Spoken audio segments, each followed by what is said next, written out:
Hello students. तो हमने पिछले वीडियो में देखा था कि कैसे इक्वेशन बनाते हैं स्टेटमेंट की हेल्प से और फिर उन्हें कैसे ग्राफ पर रिप्रेजेंट करते हैं। चलिए ग्राफ की बात हम यहाँ भी करने वाले हैं। हमने देखा है कि जब भी हम दो इक्वेशंस के सॉल्यूशंस की हेल्प से उन्हें ग्राफ पर रिप्रेजेंट करते हैं तो हमें तीन तरह की सिचुएशंस मिलती हैं जो कि हम पहले डिस्कस कर चुके हैं। एक बार फिर डिस्कस कर लेते हैं कि जब हम दो इक्वेशंस को सॉल्व करते हैं और उन दो इक्वेशंस को ग्राफ पर रिप्रेजेंट करते हैं तो दो इक्वेशंस की हमें दो लाइंस मिलती हैं। अब वो दो लाइंस इन तीन तरीके से मिल सकती हैं। हो सकता है वो दो लाइंस एक दूसरे को इंटरसेक्ट कर रही हों, पहली सिचुएशन। हो सकता है वो दोनों लाइंस एक दूसरे को इंटरसेक्ट कर रही हों। दूसरी पॉसिबिलिटी ये भी है कि हो सकता है वो लाइंस पैरेलल हों। हमने ग्राफ पर दो लाइंस ड्रॉ की हैं, दो ग्राफ्स बनाए हैं, तो दोनों क्या हैं, पैरेलल हैं, ये भी हो सकता है। दोनों इंटरसेक्टिंग हैं, ये भी हो सकता है। और ये भी हो सकता है कि दोनों कोइंसिडेंट हो, मतलब एक ग्राफ ये बना था, एक इक्वेशन का ग्राफ ये था, दूसरे इक्वेशन का ग्राफ भी इसी के ऊपर आ गया, मतलब सेम ग्राफ बन गया। तो ये सिचुएशन को हम बोलते हैं कि यहाँ पर दो लाइंस इंटरसेक्ट कर रही हैं, यहाँ पर दो लाइंस पैरेलल हैं और यहाँ पर दो लाइंस कोइंसिडेंट हैं। तो चलिए इन्हीं के बारे में हम बात करते हैं। देखते हैं जब इस तरह के हमें ग्राफ्स मिलते हैं तो इसका मतलब क्या होता है। ठीक है, अभी जब हम क्वेश्चंस करना स्टार्ट करेंगे, एग्जांपल्स करना स्टार्ट करेंगे, तो आपको ये पिक्चर पूरी तरह से क्लियर होने वाला है। फ़िलहाल आप ये समझिए कि जब भी हम ग्राफ पर दो इक्वेशंस के रिप्रेजेंटेशन को दिखाते हैं तो हमें या तो सॉल्यूशन कुछ इस तरह का दिखता है, मतलब दो लाइंस इंटरसेक्टिंग दिखती हैं, या तो हमें दो लाइंस पैरेलल मिल सकती हैं, और या तो हमें दो लाइंस कोइंसिडेंट मिल सकती हैं, एक के ऊपर दूसरी लाइन। ठीक है जी, यहाँ हम क्या देख रहे हैं कि यहाँ पर इंटरसेक्टिंग लाइन्स हैं, या फिर यहाँ पर क्या है, यहाँ पर पैरेलल लाइंस हैं, और ये कोइंसिडेंट लाइंस हैं, मतलब एक लाइन के ठीक ऊपर दूसरी लाइन आ गई है। ओके जी, जब ये दो लाइंस एक दूसरे को टकराती हैं तो जिस जगह पर ये इंटरसेक्ट करती हैं, जिस पॉइंट पर ये इंटरसेक्ट करती हैं, इस पॉइंट को तो इंटरसेक्टिंग पॉइंट बोलते हैं, और ये इन दोनों इक्वेशंस का सॉल्यूशन होता है। मतलब जब दो इक्वेशंस ग्राफ पर आएँ और वो दोनों ग्राफ पर इंटरसेक्ट कर जाएं, मतलब वो इंटरसेक्टिंग लाइंस बनाएं और किसी पॉइंट पर इंटरसेक्ट करें, तो जिस पॉइंट पर वो इंटरसेक्ट करती हैं वही पॉइंट इनका सॉल्यूशन होता है, वही पॉइंट इनका कॉमन सॉल्यूशन होता है। तो इस तरह से हमने देखा है कि जब भी दो इंटरसेक्टिंग लाइंस बनेंगी तो एक ही जगह वो टकराएंगी, दो पॉइंट्स पर तो इंटरसेक्ट कर नहीं सकती हैं, तो एक पॉइंट पर इंटरसेक्ट करेंगे, इसलिए इनका एक सॉल्यूशन होता है। इनके सॉल्यूशन कितने होते हैं, एक सॉल्यूशन होता है। They have unique solution. एक सॉल्यूशन होने का मतलब यूनिक सॉल्यूशन है। इधर आते हैं, यहाँ तो यूनिक सॉल्यूशन है। इधर आते हैं पैरेलल लाइंस। पैरेलल लाइंस कभी भी एक दूसरे को इंटरसेक्ट नहीं करती हैं। जब ये एक दूसरे को इंटरसेक्ट नहीं करती हैं तो इसमें कोई सॉल्यूशन भी नहीं होता है, क्योंकि सॉल्यूशन वहीं मिलेगा जहाँ पर दो लाइंस इंटरसेक्ट करेंगी। तो they don't have any solution, इनका कोई भी सॉल्यूशन नहीं है। ठीक है जी, मैंने सॉल्यूशन को शॉर्ट फॉर्म में लिखा है, आई होप आपको क्लियर हो रहा होगा। कोइंसिडेंट लाइंस कहाँ कहाँ इंटरसेक्ट करती हैं? कोइंसिडेंट लाइंस हर पॉइंट पर इंटरसेक्ट करती हैं। ये इस पॉइंट पर भी इंटरसेक्ट कर रही हैं, इस पॉइंट पर भी इंटरसेक्ट कर रही हैं, and they are intersecting at infinite points, इसलिए इनके सॉल्यूशन भी इनफाइनाइट सॉल्यूशंस होते हैं। Infinite solutions. ठीक है जी, तो आपने समझ लिया कि जब हम ग्राफ पर दो इक्वेशंस के सॉल्यूशन को रिप्रेजेंट करेंगे तो या तो इस तरह का रिप्रेजेंटेशन होगा, या तो इस तरह का होगा, या तो इस तरह का होगा। अगर इस तरह का सॉल्यूशन बनेगा तो उसका मतलब होता है यूनिक सॉल्यूशन है उन दो इक्वेशंस का। अगर इस तरह का रिप्रेजेंटेशन होगा तो उसका मतलब होता है दो इक्वेशंस का कोई सॉल्यूशन नहीं है, और यहाँ दो इक्वेशंस के इनफाइनाइट सॉल्यूशंस हैं। ठीक है जी, चलिए इसके आगे समझते हैं। तो हमने समझा कि जब भी दो लाइंस इंटरसेक्टिंग होती हैं, या जब भी दो लाइंस पैरेलल होती हैं, या जब दो लाइंस कोइंसिडेंट होती हैं, तो इसका मतलब क्या है, इसका मतलब है यूनिक सॉल्यूशन है। और इसका मतलब क्या है, नो सॉल्यूशन, कोई सॉल्यूशन नहीं है। और यहाँ इनफाइनाइट सॉल्यूशंस हैं, इनफाइनाइट सॉल्यूशंस हैं। ओके जी, जब किसी दो इक्वेशंस को हम ग्राफ पर रिप्रेजेंट करें और उनके सॉल्यूशंस कुछ मिल रहे हों, एक सॉल्यूशन हो, दो सॉल्यूशन हो, या इनफाइनाइट सॉल्यूशंस हो, तो इसका मतलब होता है ऐसी इक्वेशन कंसिस्टेंट है। तो ये क्या होगा, ये कंसिस्टेंट है। कंसिस्टेंट का मतलब होता है कि सॉल्यूशन को कंसिस्ट करती है। This is consistent, this also is consistent. जब आपको सॉल्यूशन मिल रहे हों तो वो कंसिस्टेंट होता है। तो यहाँ सॉल्यूशन मिलेंगे, एक सॉल्यूशन मिलेगा, ये कंसिस्टेंट है। यहाँ इनफाइनाइट सॉल्यूशंस मिल जाएंगे, सॉल्यूशन मिलेंगे तो ना, तो ये भी इनकंसिस्टेंट है। यहाँ तो सॉल्यूशन मिला ही नहीं, सो ये है इनकंसिस्टेंट। तो आप कंसिस्टेंट और इनकंसिस्टेंट की मीनिंग भी समझ चुके हैं। और ग्राफ की हेल्प से आप यही बता सकते हैं कि किस ग्राफ को देखकर आप बता दोगे कि वहाँ यूनिक सॉल्यूशन है या ज़ीरो सॉल्यूशंस हैं या इनफाइनाइट सॉल्यूशंस हैं। ये तो हो गया ग्राफ को देखकर बताना। क्या हो कि हम बिना ग्राफ के बता सकें?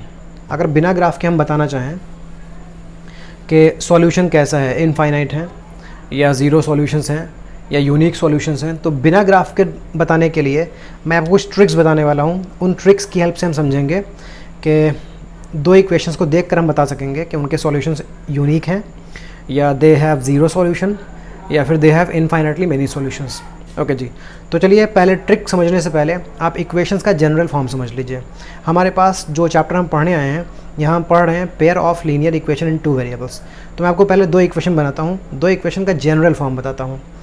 a1x plus b1y plus c1 is equals to 0, ये हमारी फर्स्ट इक्वेशन होती है। a2x plus b2y plus c2 is equals to 0। हमारे पास जो दो इक्वेशंस रहती हैं उनका जनरल फॉर्म ये रहता है। इसी जनरल फॉर्म में हम a1 की वैल्यू कुछ सेलेक्ट कर लेते हैं, सपोज 8 ले ली। b1 की वैल्यू हम कुछ ले लेते हैं, सपोज हमने 7 ले ली। c1 की वैल्यू हम ले लेते हैं, मान लीजिए 5 ले ली। a2 की वैल्यू मान लीजिए हमने -3 ले ली। b2 की वैल्यू मान लीजिए हमने -6 ले ली। और c2 की वैल्यू मान लीजिए हमने 10 ले ली। तो हम a1 b1 c1 और a2 b2 c2 की वैल्यू बदलते रहते हैं और यहाँ पर डिफरेंट इक्वेशंस मिलती रहती हैं। ओके जी, मतलब दो इक्वेशंस जो हम सॉल्व करने वाले होते हैं उनका जनरल फॉर्म जो हमेशा रहता है वो क्या रहता है? a1x plus b1y plus c1 is equals to 0, जो सेकंड इक्वेशन होती है, क्योंकि पेयर में दो इक्वेशन होंगी। सेकंड इक्वेशन में a2x plus b2y plus c2 is equals to 0 रहता है। फर्स्ट इक्वेशन में आपको a1 b1 c1 मिलेगा, सेकंड इक्वेशन में आपको a2 b2 c2 मिलेगा। और दोनों ही इक्वेशंस में x के कोएफिशिएंट को a बोलते हैं। फर्स्ट इक्वेशन में x के कोएफिशिएंट को a1 बोलेंगे, सेकंड इक्वेशन में x के कोएफिशिएंट को a2 बोलेंगे। फर्स्ट इक्वेशन में y के कोएफिशिएंट को b1 बोलेंगे, सेकंड इक्वेशन में y के कोएफिशिएंट को b2 बोलेंगे। फर्स्ट इक्वेशन में कांस्टेंट टर्म को c1 बोलेंगे और सेकंड इक्वेशन में कांस्टेंट टर्म को c2 बोलेंगे। याद रखिएगा, फर्स्ट इक्वेशन में हर जगह 1 लिखा होगा, a1 b1 c1। Second equation में हर जगह a2 b2 c2 लिखा होगा। अब जब भी कोई आपको इक्वेशन मिलेगी तो आप हर बार पेयर्स को इससे कंपेयर कर लोगे, तो आपको पता चल जाएगा कि a1 क्या है, b1 क्या है, c1 क्या है, a2 क्या है, b2 क्या है, c2 क्या है। फॉर एग्जांपल हमें दो इक्वेशंस दे दी जाती हैं, 7x minus 3x plus 9 is equals to 0। एक इक्वेशन दे दी जाती है 10x plus 11x minus 8 is equals to 0। तो यहाँ a1 b1 c1 की वैल्यू अगर हमें फाइंड करनी रहती तो क्या रहता? a1 b1 and c1। Okay जी, देखिए यहाँ a1 b1 c1 लिखा है, तो ये 1 इंडिकेट करता है कि आपको वैल्यू फर्स्ट इक्वेशन से मिलेगी। a1 है ना, b1 है ना, c1 है ना, तो आप फर्स्ट इक्वेशन में जाइए, फर्स्ट इक्वेशन में आइए। x के कोएफिशिएंट को a बोलते हैं, तो ये हो गया 7। y के कोएफिशिएंट को थोड़ी मिस्टेक हो गई, ये y है और ये y है। y के कोएफिशिएंट को b बोलते हैं, तो b की वैल्यू -3 है। और कांस्टेंट टर्म को c बोलते हैं, तो c की वैल्यू 9 है। फिर समझिएगा, इन इक्वेशन में अगर आप a1 b1 c1 की वैल्यू पता करना चाहते हैं या a2 b2 c2 की वैल्यू पता करना चाहते हैं तो इस तरह से पता करते हैं। a1 b1 c1 इनमें 1 लिखा हुआ है, मतलब आपको वैल्यू मिलेगी फर्स्ट इक्वेशन से, तो इन दोनों में फर्स्ट इक्वेशन ये वाली इसमें आ जाइए। अब इसमें x के कोएफिशिएंट को a बोलेंगे, ये वैल्यू मिल गई। y के कोएफिशिएंट को b बोलेंगे, ये वैल्यू मिल गई। और कांस्टेंट टर्म को c बोलेंगे, ये वैल्यू मिल गई।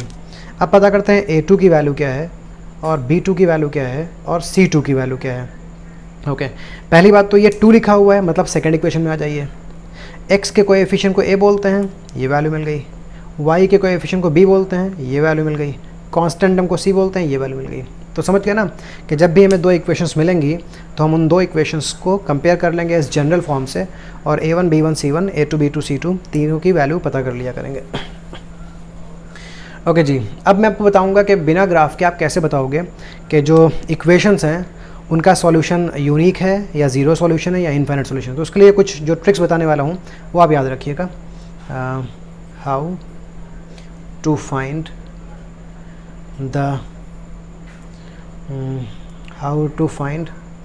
whether equations have unique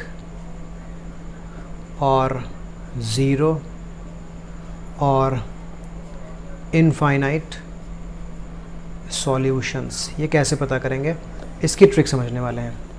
ठीक है जी, आप ये तो समझ चुके हैं ना, A1 क्या होता है, B1 क्या होता है, A2 क्या होता है, B2 क्या होता है, C1 क्या होता है, C2 क्या होता है, ये समझ चुके हैं पीछे। अगर नहीं समझा तो प्लीज़ वीडियो को रिवाइंड करिए, पहले आप A1 B1 C1 A2 B2 C2 को अच्छी तरह समझ लीजिए, क्योंकि उसके बाद ही आप ये समझ पाओगे। ठीक है, जब दो इक्वेशंस मिलेंगी तो आप उसमें क्या करोगे, उसमें A1 अपॉन A2 लिखिएगा, इसकी वैल्यू पता कर लीजिएगा, और B1 अपॉन B2 की वैल्यू पता करिएगा, B1 अपॉन B2 की वैल्यू पता कर लीजिएगा। अगर A1 अपॉन A2 और B1 अपॉन B2 की वैल्यू डिफरेंट हो, ये इक्वल ना हो, ये साइन नॉट इक्वल का है। अगर A1 अपॉन A2 की वैल्यू और B1 अपॉन B2 की वैल्यू डिफरेंट हो, तो इसका मतलब ये होगा कि इनको ग्राफ पर रिप्रेजेंट करने पर जो हमें लाइंस मिलने वाली हैं वो इंटरसेक्टिंग लाइंस मिलने वाली हैं। इंटरसेक्टिंग लाइंस में देखिए, हमने ग्राफ ड्रॉ नहीं किया है, हम बिना ग्राफ ड्रॉ किए पता कर सकते हैं कि लाइंस कैसी हैं, इंटरसेक्टिंग हैं या पैरेलल हैं या कोइंसिडेंट हैं। आप सिर्फ A1 अपॉन A2 और B1 अपॉन B2 की वैल्यू पता करोगे। अगर ये वैल्यूज़ डिफरेंट आ जाएंगी तो इसका मतलब ये होगा ग्राफ पर रिप्रेजेंट करने पर आपको इंटरसेक्टिंग लाइंस मिलने वाली हैं। अच्छा जी, अगर इंटरसेक्टिंग मिलने वाली है तो इसका मतलब होता है सॉल्यूशन कैसे मिलने वाला है, यूनिक, क्योंकि इंटरसेक्टिंग पर यूनिक सॉल्यूशन मिलता है। तो इस पर यूनिक सॉल्यूशन मिलने वाला है, मतलब एक सॉल्यूशन मिलने वाला है। और एक सॉल्यूशन मिल गया है तो ये क्या है, ये कंसिस्टेंट है। अगर आपको सॉल्यूशन मिल जाए तो वो कंसिस्टेंट है, सॉल्यूशन ना मिले तो वो इनकंसिस्टेंट है। समझ गए ना। यहाँ C1 अपॉन C2 की वैल्यू कुछ भी आए उससे फ़र्क नहीं पड़ता है। अब C1 अपॉन C2 की वैल्यू आपको निकालने की ज़रूरत नहीं है। अगर आपने निकाल भी ली है तो वो चाहे B1 अपॉन B2 के इक्वल हो, चाहे वो A1 अपॉन A2 के इक्वल हो, चाहे वो इनसे डिफरेंट हो, उससे कोई फ़र्क नहीं पड़ता है। अगर ये दोनों आपस में डिफरेंट हो चुके हैं तो इंटरसेक्टिंग लाइन्स ही मिलेंगी, और इंटरसेक्टिंग लाइन्स का मतलब होता है यूनिक सॉल्यूशन, और सॉल्यूशन मिल गया है सो वो कंसिस्टेंट है। ठीक है जी, ये तो हो गई इंटरसेक्टिंग लाइन्स की पहचान। अब देखते हैं पैरेलल लाइन्स की पहचान क्या है। इस बार आप A1 अपॉन A2 की वैल्यू फाइंड करिएगा, और B1 अपॉन B2 की वैल्यू फाइंड करिएगा, और C1 अपॉन C2 की वैल्यू फाइंड करिएगा। आपको A1 B1 C1 A2 B2 C2 की मीनिंग समझ में आ चुकी है।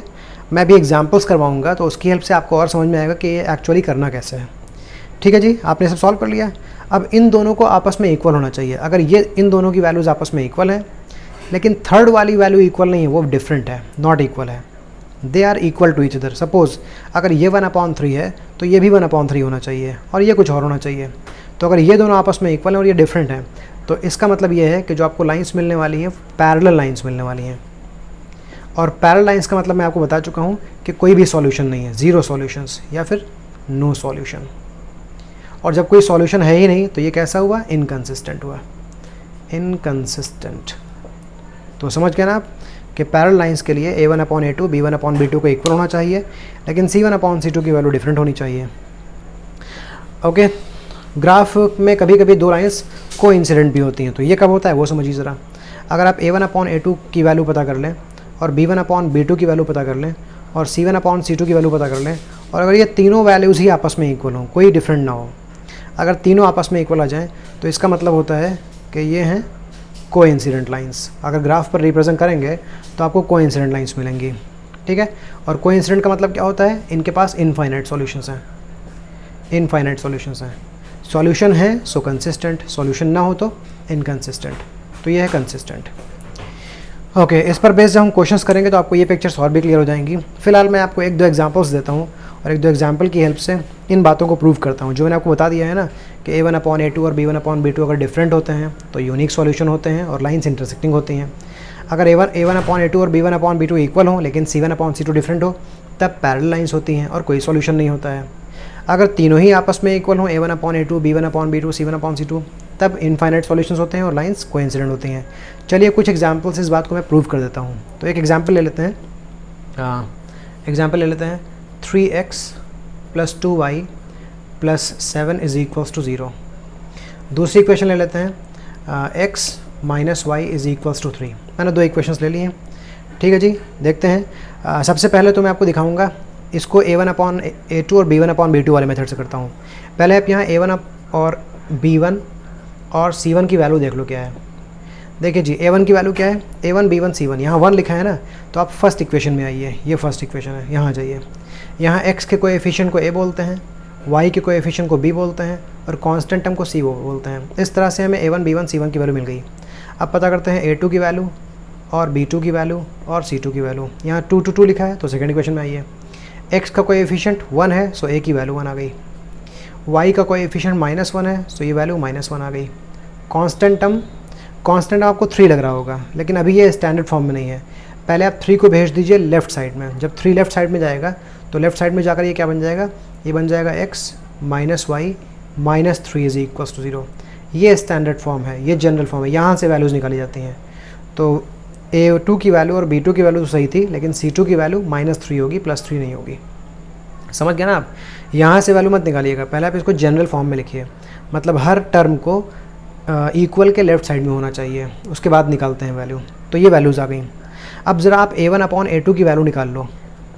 A1/A2 का मतलब 3/1, तो A1/A2 की वैल्यू 3/1 मतलब 3 आ गई है।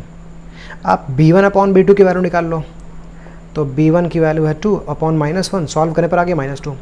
अब देख लीजिए दोनों आपस में डिफरेंट हैं, तो मैं आपको बता चुका हूँ कि अगर A1/A2 और B1/B2 इन दोनों की वैल्यूज़ आपस में डिफरेंट होती हैं तो इसका मतलब क्या होता है, आप यहाँ लिख दोगे as A1/A2 and B1/B2 different आ गए हैं, तो इसका मतलब है कि ये लाइंस इंटरसेक्टिंग होंगी और इनका एक यूनिक सॉल्यूशन होगा। तो ये लाइंस कैसी हैं, इंटरसेक्टिंग लाइंस हैं। इंटरसेक्टिंग लाइंस हैं ये, ग्राफ पर आप चेक भी कर सकते हैं, आपको इंटरसेक्टिंग ही मिलेंगे। ये मैं आपको दिखा भी दूंगा, ये इंटरसेक्टिंग लाइंस मिलने वाली हैं। इसके सॉल्यूशन कितने होंगे, इसका यूनिक सॉल्यूशन होगा। यूनिक का मतलब एक ही सॉल्यूशन है, यूनिक सॉल्यूशन है। आई होप ये क्लियर हो गया। लेकिन आप जानना चाहेंगे कि ये तो मैंने बिना ग्राफ के दिखा दिया था, क्या ग्राफ पर भी एक्चुअली ये इंटरसेक्टिंग लाइंस होने वाली हैं? तो चलिए प्रूव करता हूँ मैं कि इंटरसेक्टिंग लाइंस ही मिलेंगी अगर आप ग्राफ पर इनको प्लॉट करोगे। तो आपका काम है कि आप इसको प्लॉट करो ग्राफ पर, वीडियो को पॉज कर दीजिए और कोशिश करिए इसका ग्राफ प्लॉट करने की। फिर आप खुद ही ग्राफ पर देख लोगे कि आपको 2 लाइन्स इंटरसेक्टिंग मिलेंगी। खुद कोशिश करिए, ठीक है ना। चलिए अब देखते हैं कि आपका सॉल्यूशन जो आपने किया है और जो मैंने किया वो सही है या नहीं। इसका सॉल्यूशन फाइंड करते हैं, तो हम लिखते हैं 3x = या फिर y को बना लीजिए सब्जेक्ट, 2y = 7 जाएगा राइट साइड में तो -7 हो जाएगा, 3x जाएगा राइट साइड में -3x हो जाएगा। y की वैल्यू हो जाएगी -7 - 3x/2। अभी आप यहाँ सॉल्यूशन लिख लीजिए इस बॉक्स के अंदर में, x and y। Okay, x को ले लीजिए 0, तो -7 - 0/2 -3.5 आ जाएगा। अब x को ले लीजिए -1, x को -1 लेंगे तो क्या आएगा, यहाँ देख लेते हैं, y = -7 - 3 × -1/2, ये हो जाएगा -7। इन दोनों को मल्टीप्लाई करने में +3 आ जाएगा /2, -4/2 का मतलब -2 आ जाएगा। ठीक है जी। इस बार हम x को ले लेते हैं -2, -7 - 3 × -2/2, -7 - 3 × -2 हो जाएगा +6/2, -1/2 मतलब -0.5। तो हमने x को लिया -2, तो y की वैल्यू आ गई है -0.5। ये तो हमने सॉल्यूशन फाइंड कर लिया है फर्स्ट इक्वेशन का। आप सॉल्यूशन फाइंड कर लेते हैं सेकंड इक्वेशन का। यहाँ x की वैल्यू हो जाएगी 3 + y, आप सॉल्यूशन फाइंड कर लीजिए, ये तो बड़ी आसानी से आ जाएगा। देखिए y को 0 मान लीजिए, x की वैल्यू 3 हो जाएगी, y को 1 मान लीजिए, x की वैल्यू 4 हो जाएगी, y को -1 मान लीजिए तो x की वैल्यू 2 हो जाएगी। क्लियर? ओके, चलिए इस सॉल्यूशन को इस तरफ लिख देते हैं, थोड़ा स्पेस बनाते हैं, ग्राफ ड्रॉ कर लेते हैं। मैं इस सेकंड सॉल्यूशन को भी इधर ही लिख लेता हूँ। ओके, ये रहे सॉल्यूशन 3, 0, 4, 1 एंड 2, -1। ठीक है, इसको रेस कर देते हैं, इसको भी इस तरफ शिफ्ट कर देते हैं, x एंड y। तो पहला सॉल्यूशन है 0, -3.5। मैं थोड़ा सा इधर का स्पेस खाली कर रहा हूँ, -3.5। दूसरा सॉल्यूशन है -1, -2, ये रहा -1 और ये रहा -2। ओके जी। फिर थर्ड सॉल्यूशन है -2 एंड -0.5। तो इस तरह जुगाड़ से हमने स्पेस बचा लिया है। हम इंडिया में रहते हैं तो जुगाड़ तो हमें बहुत मालूम है। ओके जी, अब आते हैं ग्राफ पर। हम चेक ये करने आए हैं कि मैंने आपको बोला है कि इंटरसेक्टिंग लाइंस बनेंगी, तो उसी को प्रूव करने आए हैं कि इंटरसेक्टिंग बनता है कि नहीं बनता है। x एक्सिस, y एक्सिस, ठीक है जी, +1 +2 +3 +4 -1 -2 -3 -4 +1 +2 +3 +4 -1 -2 -3 -4। 3, 0 यहाँ पर आ जाएगा, 4, 1 इस जगह पर आ जाएगा, 2, -1 ये आ जाएगा इस जगह पर। आपने प्लॉट करना सीख लिया है पिछले वीडियोस में। अगर आप प्लॉट करने में कंफ्यूज हो तो प्लीज़ मेरे पिछले वीडियोस देखिए, वहाँ आपको बहुत अच्छे से क्लियर कर दिया गया है। इन तीनों पॉइंट्स को ज्वाइन कर लीजिए, एक स्ट्रेट लाइन मिल जाएगी। इनको प्लॉट करते हैं 0, -3.5, 0, -3.5 इस जगह पर होगा, -1, -2 इस पॉइंट पर होगा, और -2, 0.5 नेगेटिव, -2 और 0.5 नेगेटिव, मतलब वो यहाँ पर होगा। इन तीनों पॉइंट्स को ज्वाइन करेंगे तो ये देखिए लाइंस मिल जाएंगी, और आप देख लीजिए दोनों लाइन कैसी है, इंटरसेक्टिंग है। हम यही प्रूव करने आए थे कि दोनों इंटरसेक्टिंग होंगी। तो आप समझ गए ना कि जो मैंने आपको बताया है मेथड A1/A2 और B1/B2 वाला, वो आपको बिना ग्राफ के भी बता देगा कि लाइंस कैसी होने वाली हैं। आई होप आपको ये क्लियर हो गया है। जब एग्जाम में क्वेश्चंस आएंगे तो आप देख लीजिएगा आपको बिना ग्राफ के बताना है या ग्राफ की हेल्प से बताना है। जिस मेथड से बता रहा हूँ आप उसी मेथड से सॉल्व करिएगा, बिकॉज अगर बोला गया है ग्राफ से तो आपको ग्राफ से ही करना पड़ेगा, फिर बिना ग्राफ के करने से आपको मार्क्स नहीं मिलेंगे। या अगर आपको बोल दिया गया है कि बिना ग्राफ के बताइए तो फिर आपको बिना ग्राफ से ही करना पड़ेगा, अदरवाइज़ ग्राफ से करने पर मार्क्स नहीं मिलेंगे। या कभी कभी क्वेश्चन में मेंशन ही नहीं करते हैं, वो सिर्फ ये पूछते हैं कि बताइए ये लाइंस इंटरसेक्टिंग होंगी या पैरेलल होंगी या कोइंसिडेंट होंगी, और वो मेथड की बात नहीं करते हैं किस मेथड से बताना है। देन हमारी मर्ज़ी है, हम किसी मेथड से उसको सॉल्व कर सकते हैं और सॉल्यूशन बता सकते हैं, आंसर बता सकते हैं। आई होप ये सारी चीज़ें क्लियर हैं। हम नेक्स्ट क्लास में इस पर बेस्ड एक्सरसाइज करेंगे, और जब एक्सरसाइज करेंगे तो ये चीज़ें और भी क्लियर हो जाएंगी। ठीक है, तो मिलते हैं नेक्स्ट क्लास में, तब तक के आप इस चीज़ का रिवीजन करते रहिए। Thank you very much.